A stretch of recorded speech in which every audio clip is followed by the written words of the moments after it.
아침에 눈을 뜨고 저녁에 잠드는 하루. 그 하루가 조용히 지나갑니다.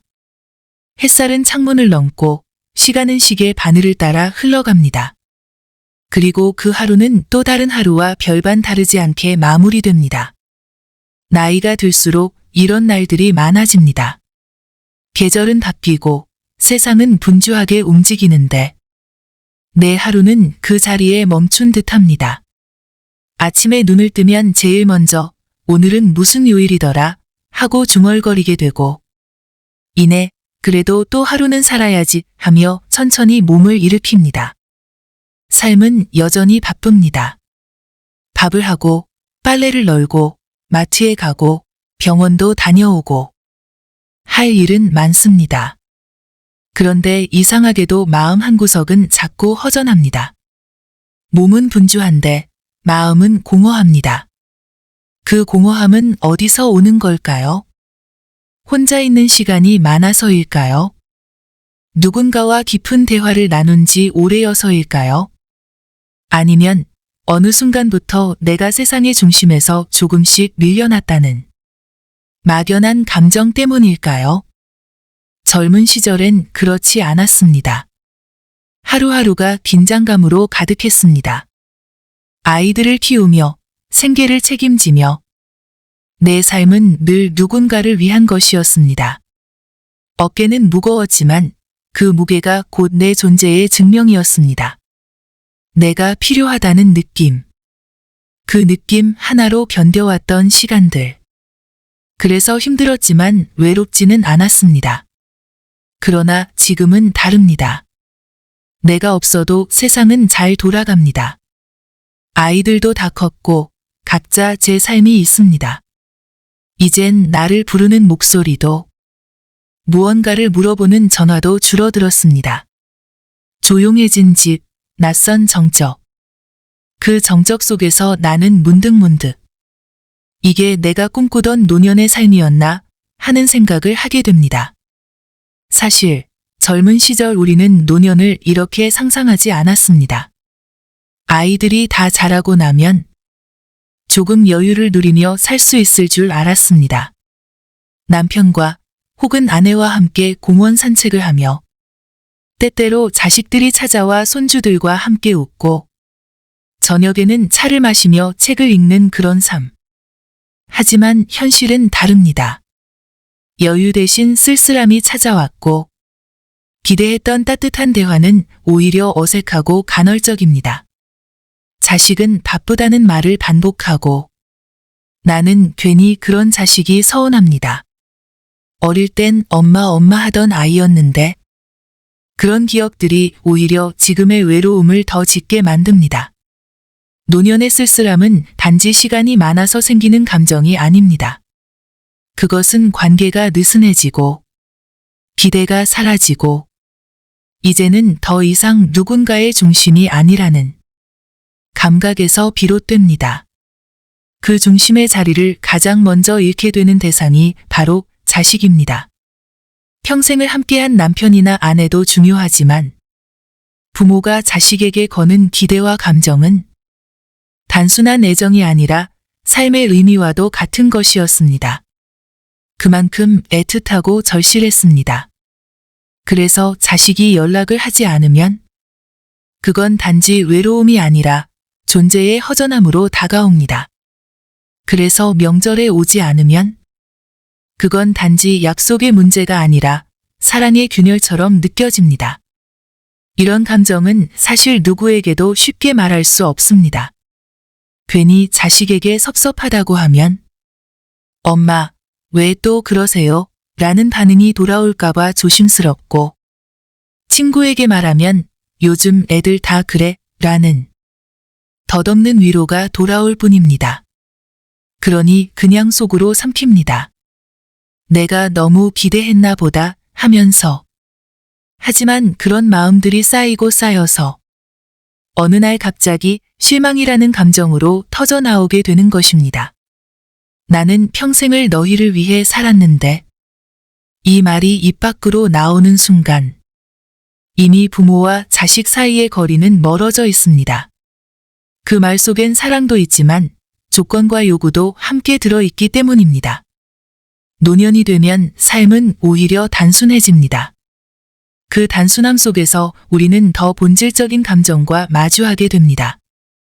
가장 오래된 감정이자 가장 깊은 감정. 바로 자식에 대한 기대입니다.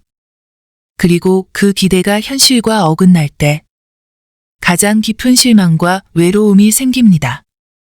그럴 때 문득 떠오르는 한 구절이 있습니다. 조선 후기의 고승, 초의선사가 남긴 시입니다.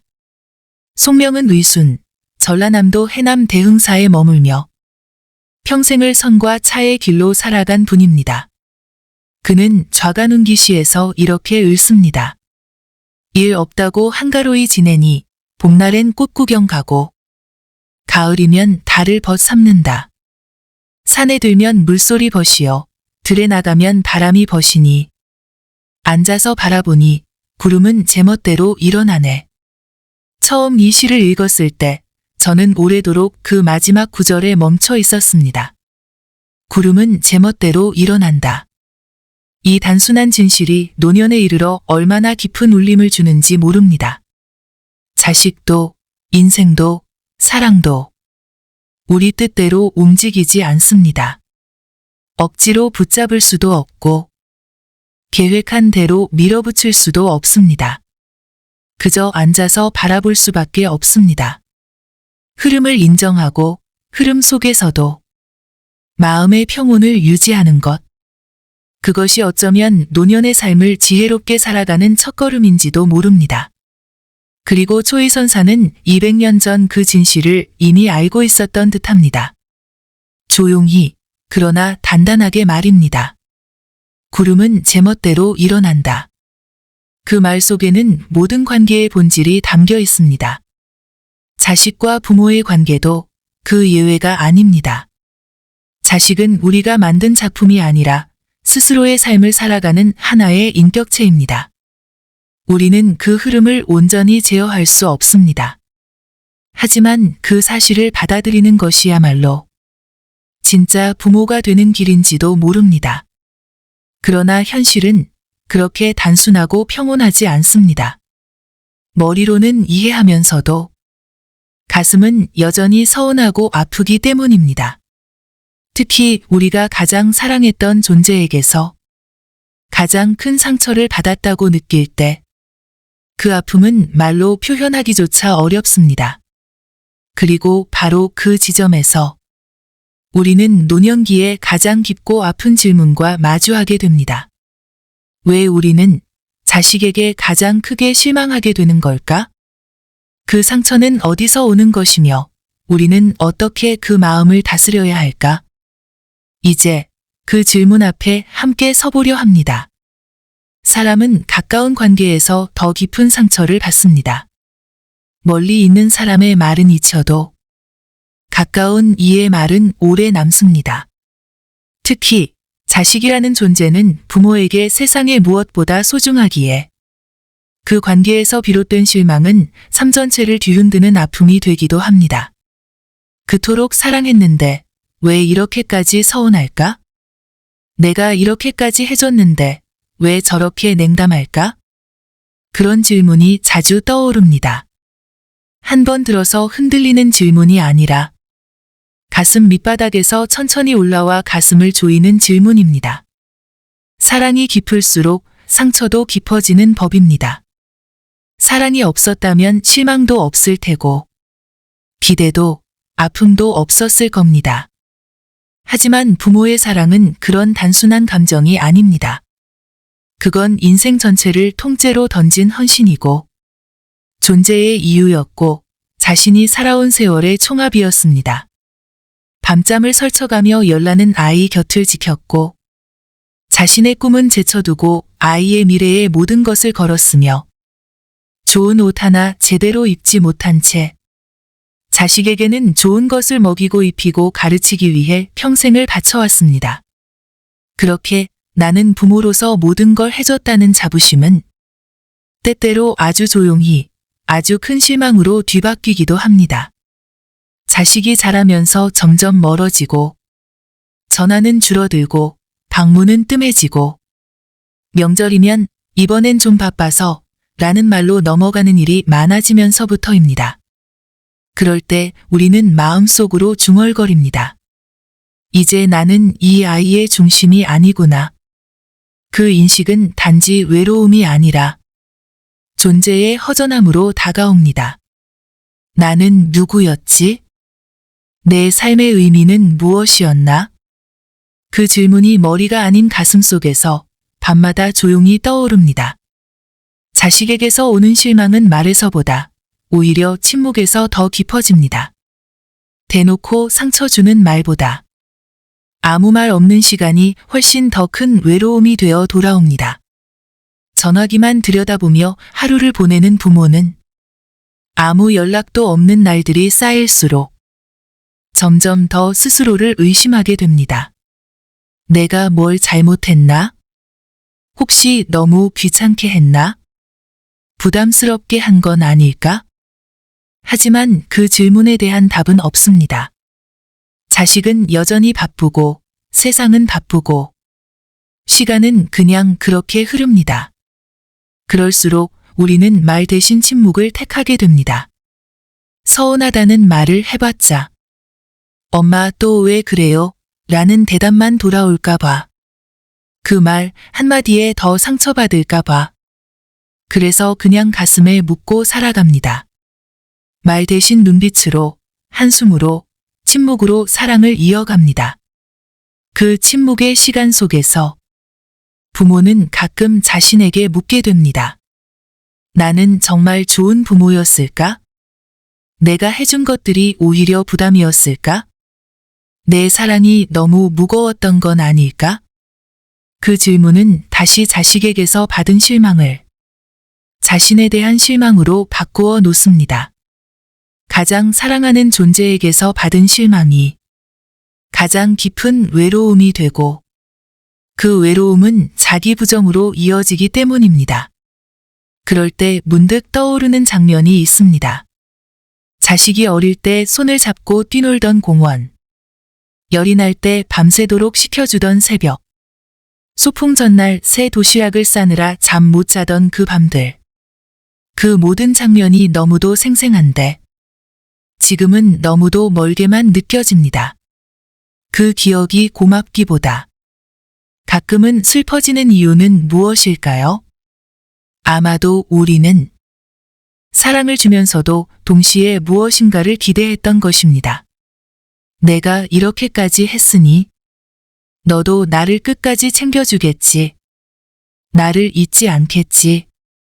내 곁에 오래 남아주겠지.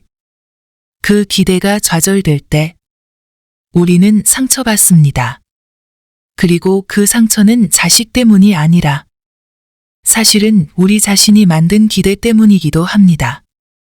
사랑을 준다는 것이 때로는 관계를 소유하려는 마음으로 바뀌게 되고 그 사랑이 조건처럼 느껴질 때 자식은 압박감을 느끼고 서서히 멀어지게 됩니다. 어느 순간 우리는 그걸 알아차립니다. 그러나 그 순간은 이미 너무 늦은 때가 많습니다. 그래서 이제는 그 사랑의 방향을 바꿔야 할 때입니다. 기대를 담은 사랑에서 그저 바라보는 사랑으로 무언가를 받기 위한 사랑이 아니라 주고 있는 사랑으로. 서산대사 청어휴정은 이런 시를 남겼습니다. 꽃은 피면 지는 것이요 다른 차면 기우는 것이라. 이 짧은 시는 세상 모든 존재의 무상함을 아무런 미화도 없이 그대로 보여줍니다. 자식도 마찬가지입니다. 한때는 부모의 품에 머물렀지만 이제는 저마다의 하늘 아래에서 각자의 삶을 꾸려가는 존재입니다. 그것은 슬픈 일이 아니라 자연스러운 일입니다.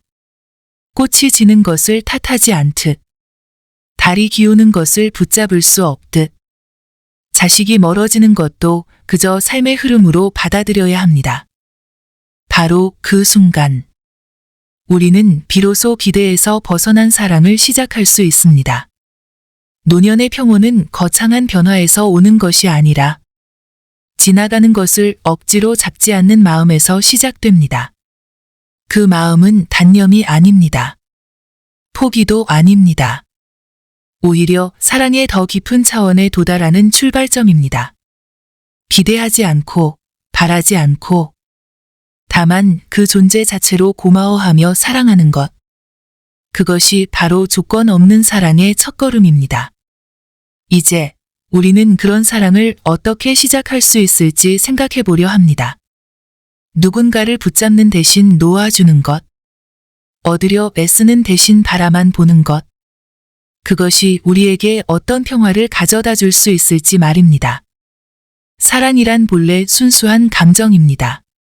그 자체로 충분한 것이며 대가를 바라지 않는 마음이 가장 깊고 진실한 사랑입니다. 그러나 사람의 마음은 그리 단순하지 않습니다. 특히 부모의 사랑은 너무 간절해서 그 간절함이 자주 기대가 되고 기대는 실망으로 변하며 실망은 결국 관계를 멀어지게 만듭니다. 그러니 우리는 묻지 않을 수 없습니다. 그렇게 실망하지 않기 위해선 어떻게 사랑해야 하는가? 그 해답은 조건 없는 사랑에서 시작됩니다. 조건 없는 사랑이란 무엇을 바라는 마음 없이 그 존재를 있는 그대로 인정하고 사랑하는 것입니다. 자식이 연락을 자주 하지 않아도, 내 방식대로 살지 않아도, 이제는 나와 많은 시간을 함께하지 않아도 그 모든 것을 이해하고 인정하는 사랑입니다. 말은 쉽지만 이것은 결코 쉬운 일이 아닙니다.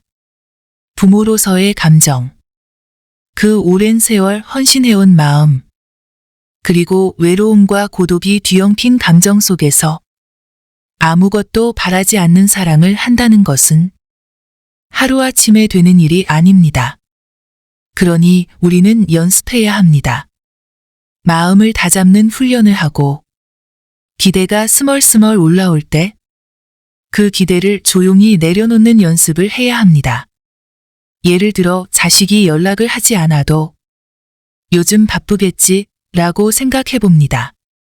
속으로 서운한 마음이 올라와도 그 마음을 억지로 누르기보다 지금 이 순간 나도 나를 잘 돌보자고 다짐해 봅니다. 이 작은 마음의 연습이 반복될수록 우리는 스스로를 보호하게 됩니다. 그리고 그 안에서 자식과의 관계도 조금씩 달라지기 시작합니다. 부모가 기대하지 않게 되면 자식은 편안함을 느낍니다. 무언가를 해드려야 한다는 의무감이 줄어들고 그래서 오히려 더 자연스럽게 다가오게 됩니다. 사랑은 강요할 수 없지만 진심은 결국 전해집니다. 그러나 이 길은 외롭고 조용합니다. 스스로 마음을 다잡고 조용히 웃으며 스스로를 위로해야 하는 순간들이 많습니다. 그럴 때 스님들의 말씀이나 시는 우리에게 따뜻한 위로가 되어줍니다. 고승만의 한용우는 님의 침묵에서 이렇게 말했습니다. 당신이 나를 떠나는 것이 아니라 내가 당신을 보내는 것입니다. 이 한 줄의 시에는 잡지 않음으로써 이루는 사랑, 기대하지 않음으로써 얻는 평화가 담겨 있습니다. 우리가 자식에게 바라는 것들도 때론 너무 간절해서 더 집착이 되었던 것은 아닐까요? 그래서 더 멀어지게 만들지는 않았을까요? 이제는 그 마음을 조용히 놓아줄 시간입니다. 자식을 놓아주는 것은 사랑을 포기하는 것이 아닙니다. 오히려 그 반대입니다. 자식을 온전히 자기 삶의 주인으로 인정하는 것. 그리하여 부모는 뒤에서 묵묵히 응원하는 존재가 되는 것. 그것이 가장 순수하고 단단한 사랑의 형태입니다. 우리가 자식에게 줄 수 있는 최고의 선물은 언제나 너를 믿는다 는 말입니다. 그리고 그 말을 전화 한 통, 명절 선물, 안부 메시지에 기대지 않고 내 마음속에서 매일 실천하는 것. 그것이 조건 없는 사랑으로 가는 첫걸음입니다. 이런 사랑은 누구를 위한 것일까요? 놀랍게도 그것은 자식을 위한 사랑이면서 동시에 나 자신을 위한 사랑입니다. 기대를 내려놓으면 내 마음이 편안해지고 실망도 줄어들고 상처도 덜하게 됩니다. 그것은 내가 나를 돌보는 일이기도 합니다. 인생의 긴 여정 끝에서 우리는 다시 질문하게 됩니다. 나는 정말 잘 사랑했는가? 그 질문에 응, 아무것도 바라지 않고 사랑했어 라고 대답할 수 있다면 그것만으로도 우리는 참 괜찮은 삶을 살아온 것입니다. 우리는 자식에게 많은 것을 해주며 살아왔습니다. 밥을 먹이고 옷을 입히고 학교를 보내고 심지어 자식의 감정까지 챙기려 애썼습니다. 부모니까 당연한 일이라고 여기며 자신의 삶을 한 걸음씩 양보하고 내어주었습니다. 하지만 그 속에는 보이지 않는 감정이 숨어 있었습니다. 내가 이만큼 했으니 너도 언젠가는 내 마음을 알아주겠지. 그 기대는 조용히 마음속에 자리 잡고 있었고 자식이 바쁘다는 이유로 소홀해질 때 그 기대는 실망으로 바뀌었고 실망은 서운함이 되었으며 서운함은 결국 마음의 벽이 되었습니다. 그 벽을 허물기 위해 우리가 배워야 할 지혜는 하나입니다. 기대를 내려놓는 연습. 기대를 내려놓는다고 해서 사랑을 포기하는 것이 아닙니다. 오히려 더 깊이 사랑하는 길입니다. 내 방식대로 살지 않아도 괜찮다고. 지금 연락이 없더라도 너는 여전히 내 자식이라고. 그 존재 자체만으로 충분하다고 말할 수 있을 때 비로소 우리는 사랑을 요구가 아닌 존중으로 바꾸게 됩니다. 이런 마음을 갖기 위해 우리는 매일 조용한 연습을 해야 합니다. 연락이 뜸해질 때, 내가 뭘 잘못했나 라는 생각이 들 때, 그 순간을 탓하지 않고 그저 지금 아이도 자기 인생을 살아내느라 바쁜 거겠지 라고 마음을 돌려 앉히는 것부터가 시작입니다. 그리고 자신을 돌보는 일도 빼놓아선 안 됩니다. 자식의 빈자리를 자꾸 바라보는 대신 자신이 놓아두었던 취미를 다시 꺼내고 읽고 싶었던 책을 펼치고 보고 싶은 자연을 향해 천천히 걸어 나가는 것입니다. 기대를 줄일수록 마음은 가벼워지고 마음이 가벼워질수록 삶은 덜 상처받게 됩니다. 관계도 그렇습니다.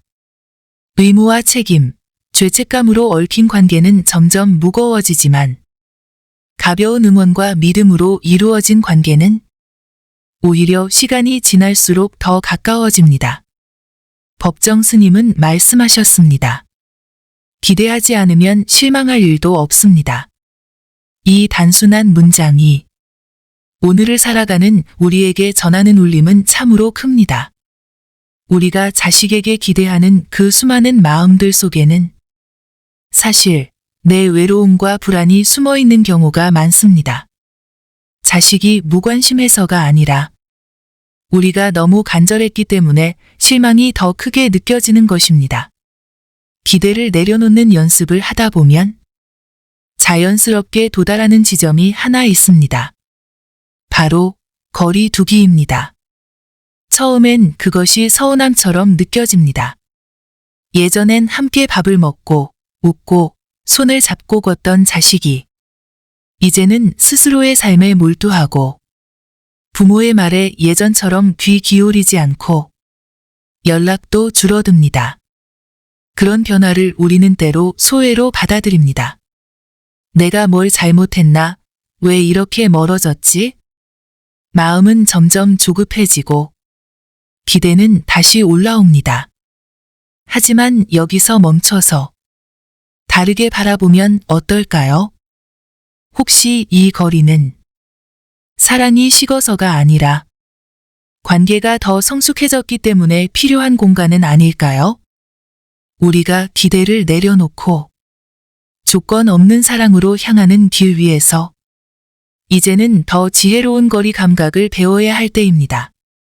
그 거리의 원리를 우리는 자연과 우주로부터 배울 수 있습니다. 우주를 이루는 모든 것은 적절한 거리와 균형 속에서 조화를 이룹니다. 지구는 태양에서 약 1억 5천만 km 떨어져 있습니다.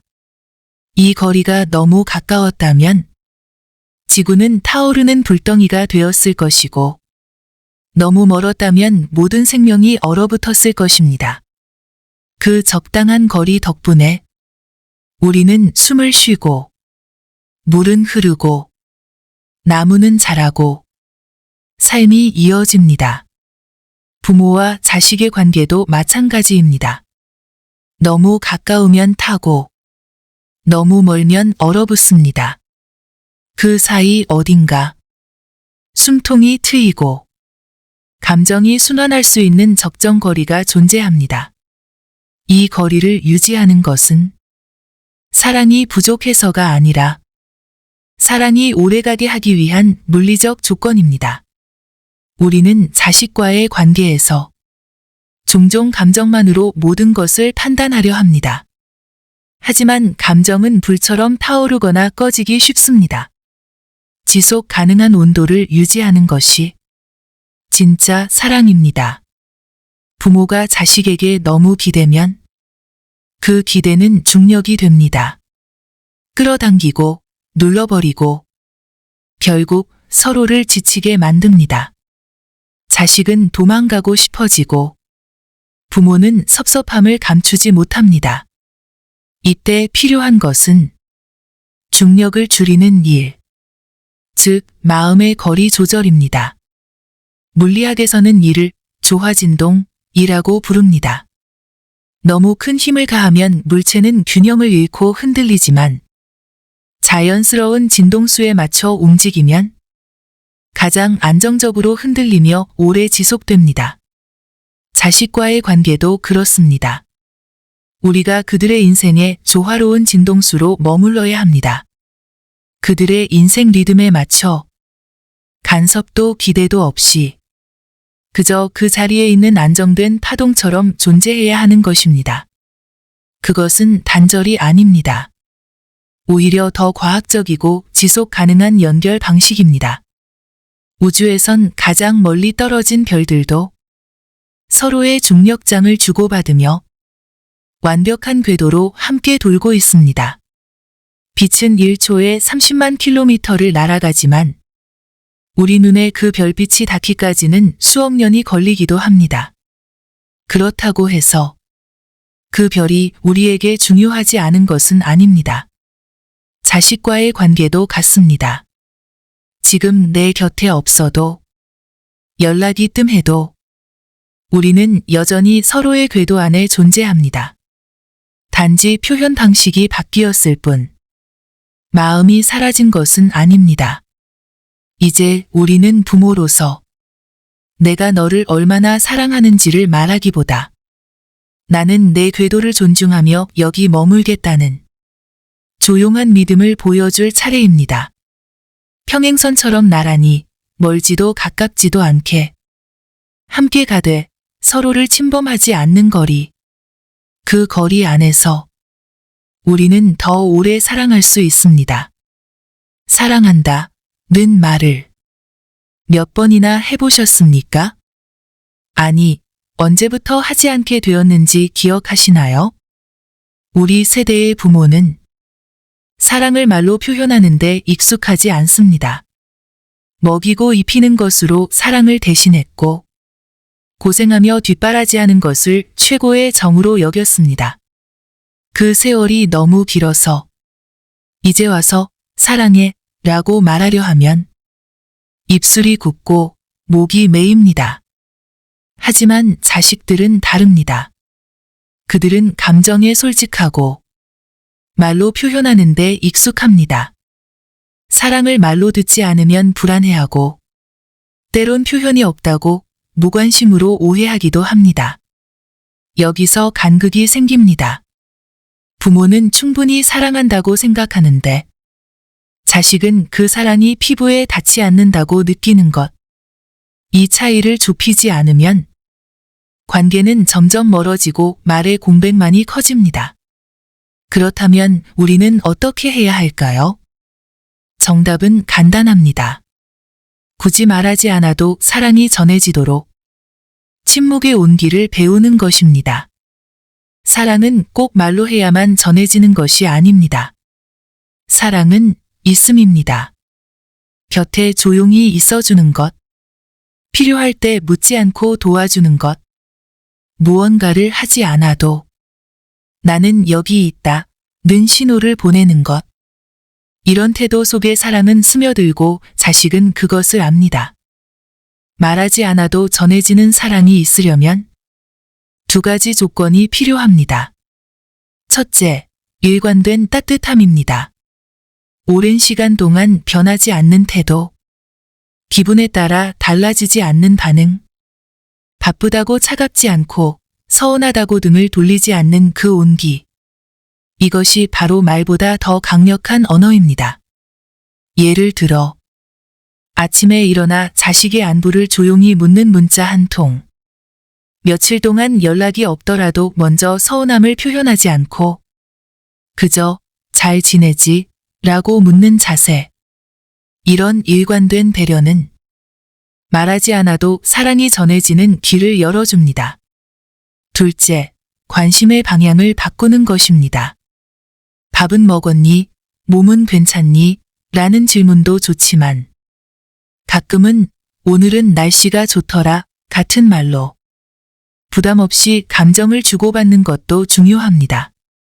자식에게 삶의 안부를 묻기보다 자연스럽게 자신의 하루를 공유하는 것. 이런 소소한 말들이 정서의 다리를 놓아줍니다.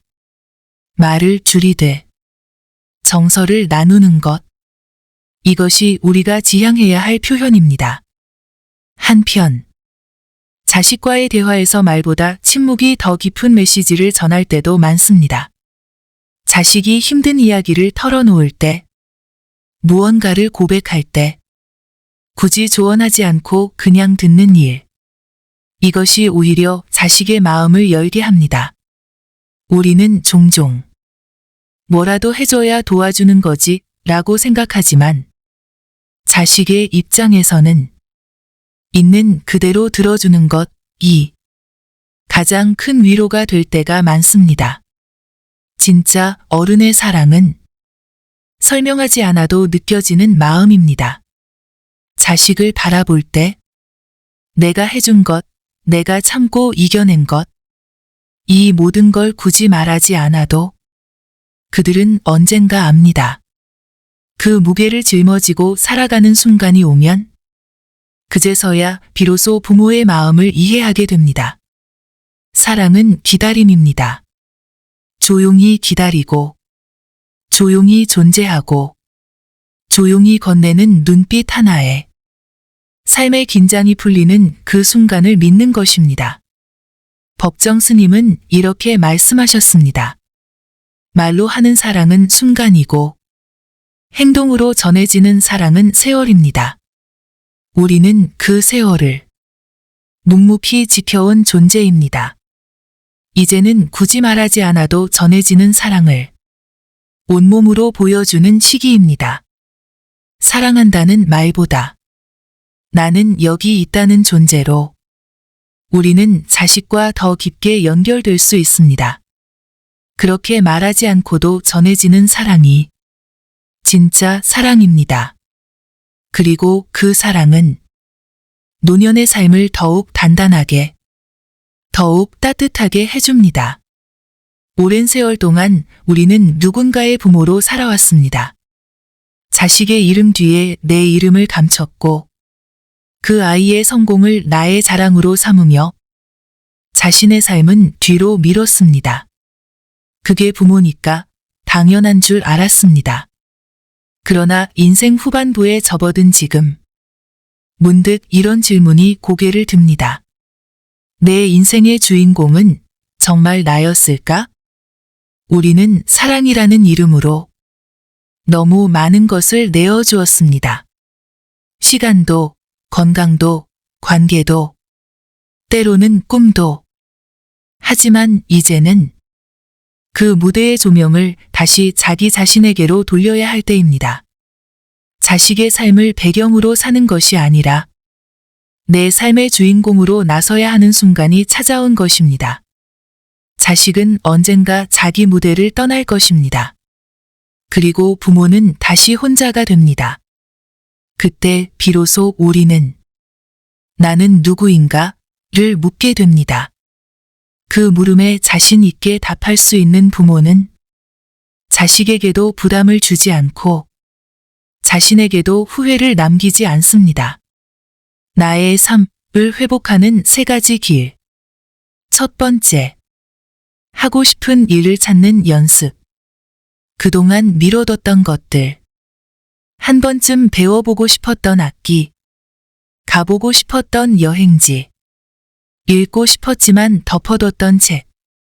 이제는 그것들이 당신의 무대가 될 수 있는 시간입니다. 처음엔 낯설고 어색할 수 있습니다. 자신을 위해 쓰는 시간이 어색하기 때문입니다.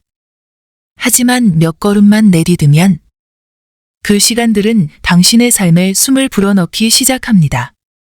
두 번째, 자기만의 관계를 만드는 일. 부모가 된 이후 관계의 대부분이 자식 중심으로 구성되어 있습니다. 그러나 이젠 나만의 관계망이 필요합니다.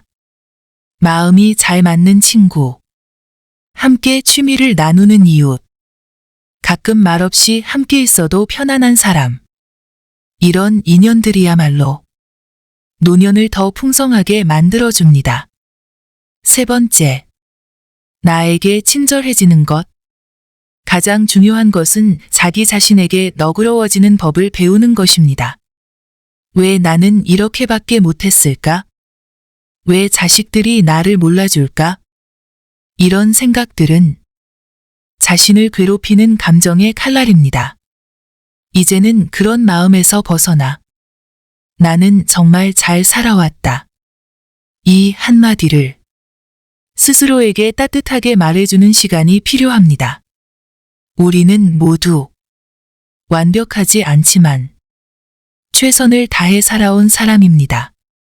그 사실만으로도 자기 인생의 주인공으로서 당당할 자격이 있습니다. 내가 없으면 안 될 것 같았던 그 삶들이 이제는 내가 없이도 잘 굴러간다. 어느 노부모의 말처럼 자식은 결국 자기 길을 갑니다. 그리고 부모도 자기 길을 다시 걸어야 합니다. 자식이라는 무대에서 천천히 퇴장하는 대신 자기 삶의 중심으로 다시 입장하는 것. 그것이 바로 자식과 부모 모두를 자유롭게 하는 가장 근본적인 사랑의 방식입니다. 인생의 끝자락에 이르면 우리는 물끄러미 뒤를 돌아보게 됩니다. 수십 년을 살아왔건만 머릿속에 또렷하게 남는 것은 재산도 명예도 큰 사건도 아닙니다. 기억에 남는 건 결국 감정입니다. 자식이 떠오를 때 가장 선명한 것은 함께 웃었던 날의 온기. 가장 뭉클한 것은 아무 말 없이 내 등을 쓸어주던 손길. 그리고 가장 후회되는 것은 차마 하지 못했던 사랑한다 는 말 한마디입니다. 우리가 남기고 가야 할 것도 바로 그런 감정입니다.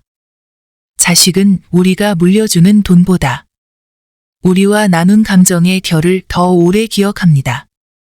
그리고 그 감정은 그들의 말투가 되고 자녀를 대하는 태도가 되고 삶을 대하는 방식이 됩니다. 그럴 때 문득 떠오르는 한 구절이 있습니다. 근현대 한국 불교의 대표적 고승 탄어 스님이 남긴 시입니다.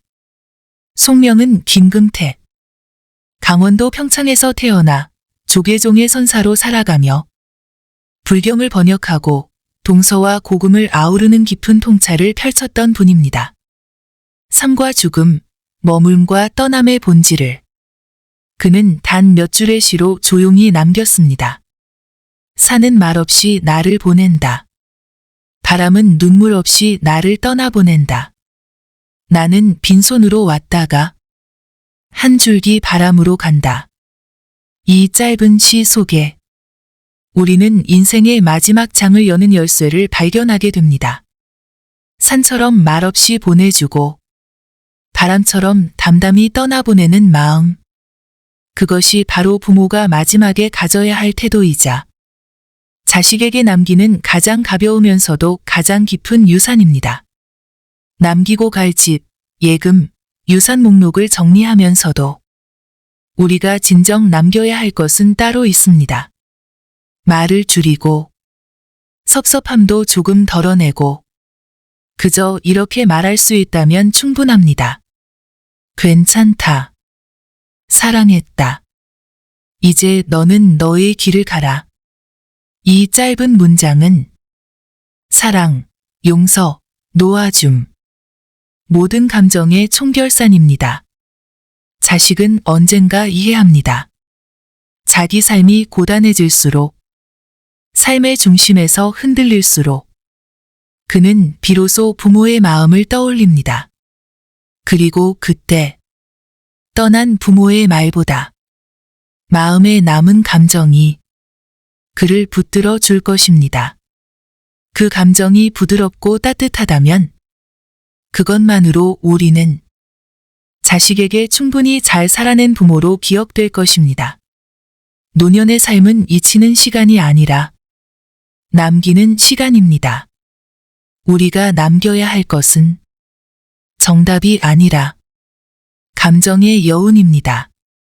살아있는 동안 조금 더 따뜻한 눈빛으로 바라보고 조금 더 부드러운 말투로 다가가며 조금 더 가볍게 그러나 깊게 사랑할 수 있다면 그 사랑은 우리가 떠난 후에도 자식의 삶 어딘가에서 숨결처럼 바람처럼 오래도록 살아 있을 것입니다. 좋아요는 이야기에 대한 공감의 표현이고 구독은 앞으로도 함께 걷겠다는 조용한 약속입니다. 그리고 오늘 하루 당신 자신에게 이렇게 말해주세요. 나는 여기까지 잘 살아왔다. 그리고 앞으로도 잘 살아갈 것이다. 그 다정한 한마디가 당신의 삶에 가장 따뜻한 배경음악이 되어줄 겁니다. 늘 당신의 평안을 응원합니다. 고맙습니다.